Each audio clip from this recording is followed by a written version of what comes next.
Thank you so much, Brian Baird. You've explained exactly what happens in Congress better than anyone I've ever heard before. And we've asked members of Congress if in the cloakrooms, members actually show more support for Palestinians than their votes show. And now I'm thinking they don't, or not many of them do. Some do, many do actually, but they haven't heard. If they could hear Susan's testimony and really listen to it and compare what she said earlier today with the tenets of the United States Constitution, unlawful search and seizure, non-official establishment of a religion, free speech, etc., they would realize we are supporting a country that is passing laws that should never be passed in the United States. We're not only supporting, we're giving them billions of dollars and military hardware that is then used against innocent civilians. Okay. Well, we'll spend a few minutes now before taking audience questions. First, asking Walter and then Brian to comment on what they've heard from each other. Walter, do you want to start?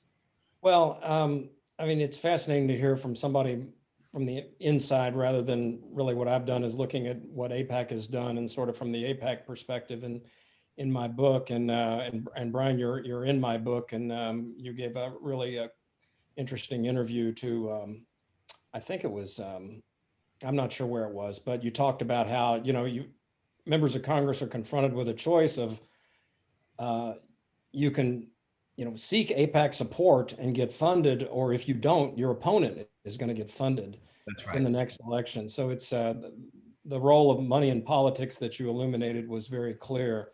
I would add also, by the way, to your list at the end, Egypt.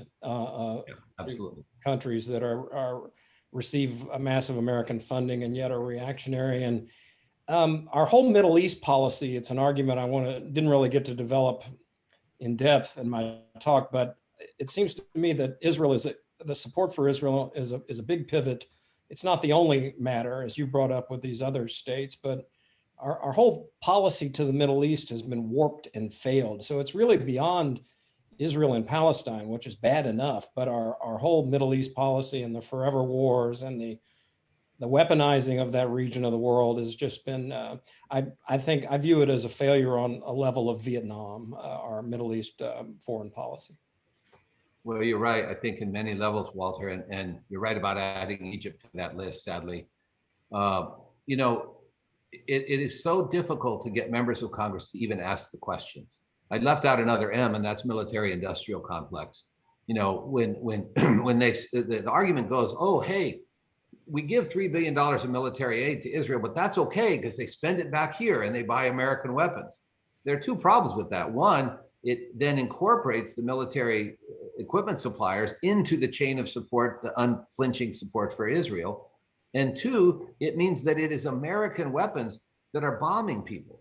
In the rubble of, when Israel dropped white phosphorus bombs on the United Nations compound, where Gaza residents were seeking refuge, an former American military person was doing security there. He found the casings from the shell, the Redstone Arsenal from the United States. We are dropping not only weapons, but evidence of origin of where those weapons come from.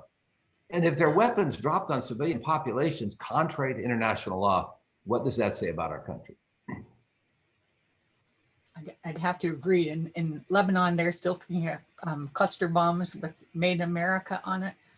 Are the military, and also I'd like to point out that Saudi Arabia and these other countries purchase American weapons, and we just give the weapons to Israel. I want to compliment Walter. His summary of AIPAC's operation is very powerful. And one thing that's so hard to communicate, Walter, is what it is like to attend the annual conference of AIPAC. It is a virtually mandatory attendance.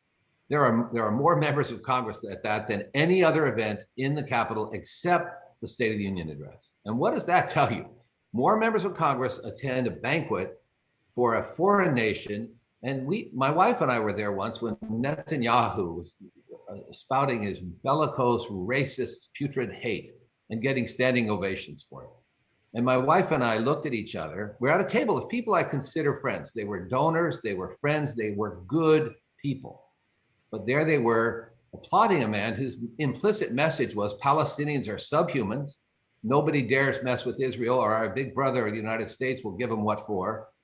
And my wife and I just said, I'm sorry, we're feeling ill. We have to leave the room now. And we never went back. It was the last time I went to an AIPAC conference, but it's quite a spectacle while they read the names of, there's so many people there that they read them at two podiums. And Brian Baird from Washington State, my table gives an applause. So-and-so from here, their table gives an applause. It's a command performance. And why? To a large degree, it's because then you're going to get some financial contributions. Walter, do you have any Yeah, more? And that was, go ahead, Delinda. I was just going to say, would you have any more comments before we No, go? I just keep chatting with Brian, but maybe Yeah, we go for it. maybe we better let people Let's weigh do it. in with their questions and answers. If you've got some, that'd be fine too. Okay, Julia. Yeah, we have some really good questions coming in. There are a couple that are linked. One is a question, about the lobby itself, of course, and asking, is there merit in studying JFK's efforts and related Senate hearings in the early 60s to compel the registration of the Israel lobby as a foreign agent? And there's another similar saying that in the UK, they're looking seriously, into the corrupt government lobbying, and then how feasible would it be here in the US towards strengthening democracy to do such a thing? Well, there's an underlying issue that one of the best things we could do to improve our democratic republic would be to institute campaign finance reform of all across whatever the motive. There's way too much money, especially too much dark money. Sheldon Adelson's obscene contributions trying to buy the US presidential election with the full support of Netanyahu and his gang was one of the more shameful things in US history. So contrary to George Washington's admonition to watch out for foreign engagements. So campaign finance reform is needed. And I find it absurd that members of Congress are so willing to accept contributions blindly based on what some people think is in the interest of a foreign country, and I don't think is in the interest of Israel or the US.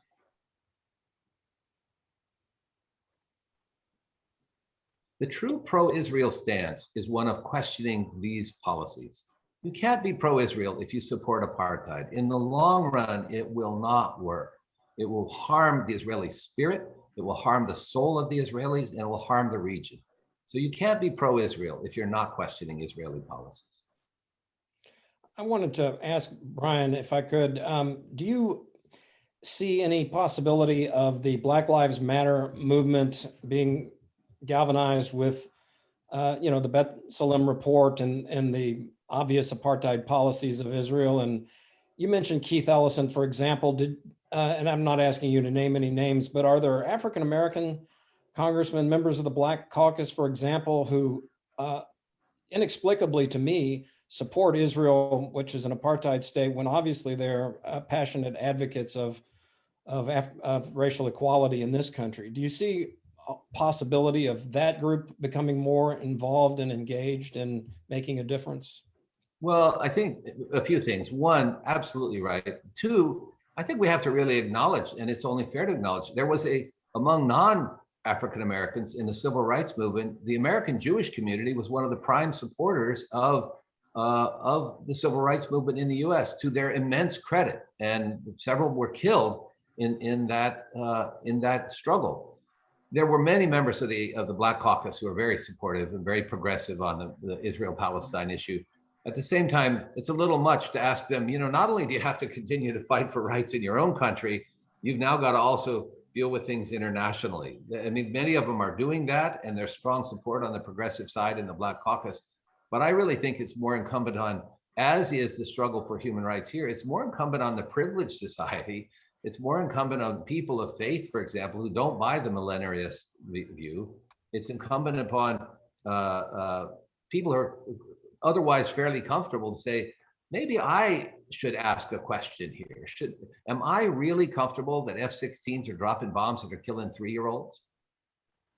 Am I really happy about that? And this isn't collateral damage. When they're dropping bombs on schools and hospitals and water treatment plants, these are war crimes. And I'm sorry that they are. And so you're right, Walter, there is that But there's others who have to step up to the plate if we're really going to change Fair this. enough.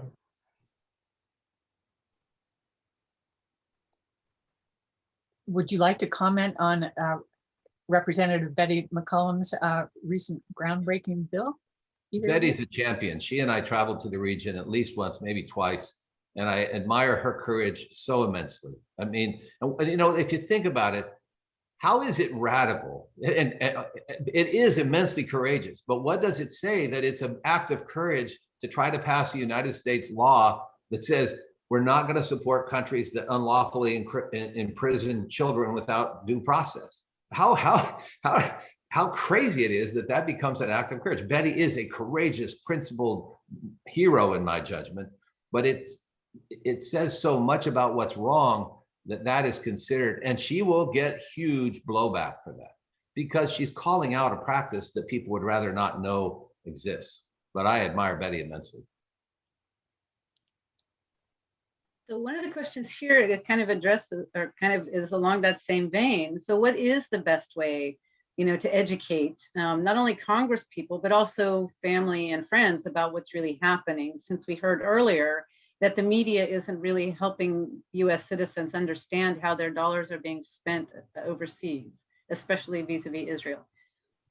Well, I tell you, I was very moved by Susan's presentation earlier, and the systematic way in which she articulated the various laws that exist within Israel, as it happened on one of the trips that we took to Gaza. Keith and I had just come from Gaza, and we went to visit the Knesset.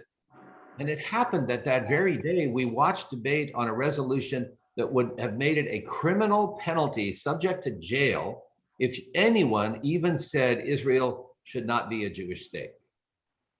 Now, the First Amendment of our Constitution is specifically about Congress shall make no law respecting the establishment of religion or prohibiting the free exercise thereof. And there we were sitting in their government, their parliament, their Knesset, watching them pass in first reading at that moment a law that would have violated every tenet of our First Amendment. And so if people could just listen to Susan's discussion, rational, thoughtful, principled discussion of Israeli laws that are contradictory to American values, I think that would be incredibly powerful. There's another question here about what's happening in the American Jewish community, you know, with Hanan Ashrawi and Beit Salem, and saying that both of these people saying that a lot depends on the Jewish American community. And then with Peter Beinart speaking courageously about anti-Semitism campaign and the death of the two-state solution, along with J Street, are these signs of productive change among the diaspora Jews and diminishing the strength of the lobby?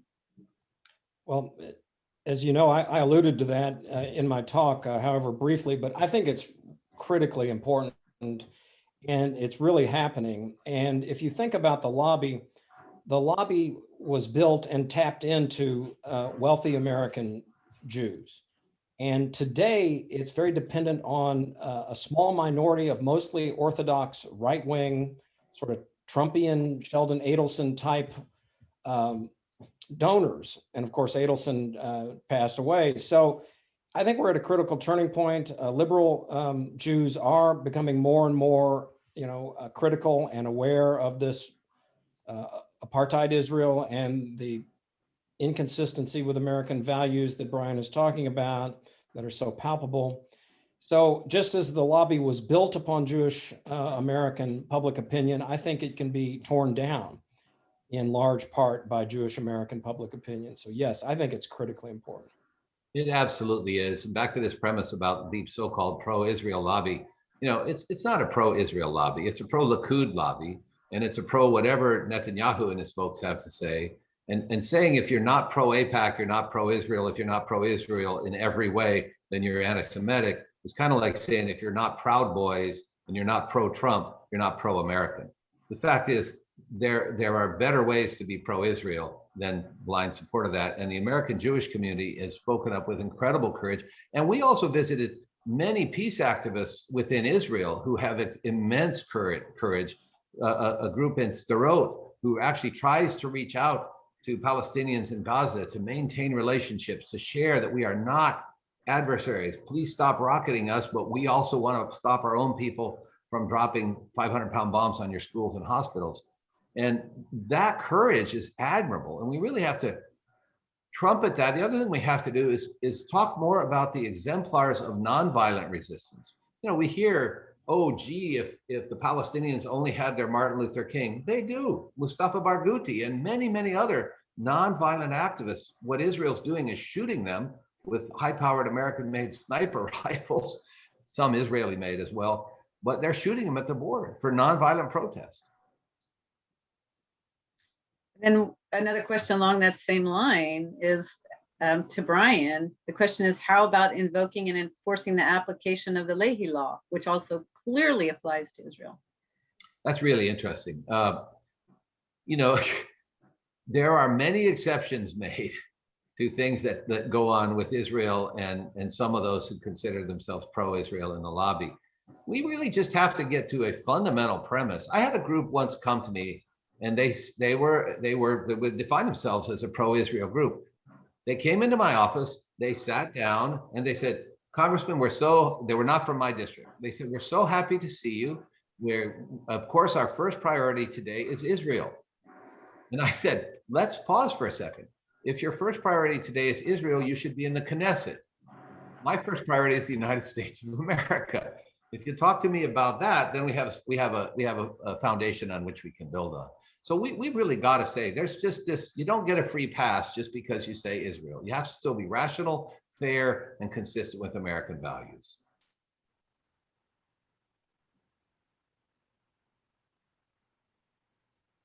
Well, not sure how much more time we have, but how can we make other lawmakers understand that their Jewish constituents, their Christians, a lot of Christian constituents, people like us, don't toe the Israel lobby line? What can we do? Well, I think it's important to ask people, make simple asks. And I had a very interesting constituent who was not related to this. She happened to have another concern, and she would show up at every town hall and say, Congressman, would you please read this? Now, I actually disagreed with what she wanted me to read, but she would be very respectful, patient, and then she'd show up at the next town hall and say, Congressman, I asked you to read that. Have you read it yet? And she hit me like 3 times. And I'll tell you what, the next flight home, I read the dang thing. I read it front to back because I owed her that.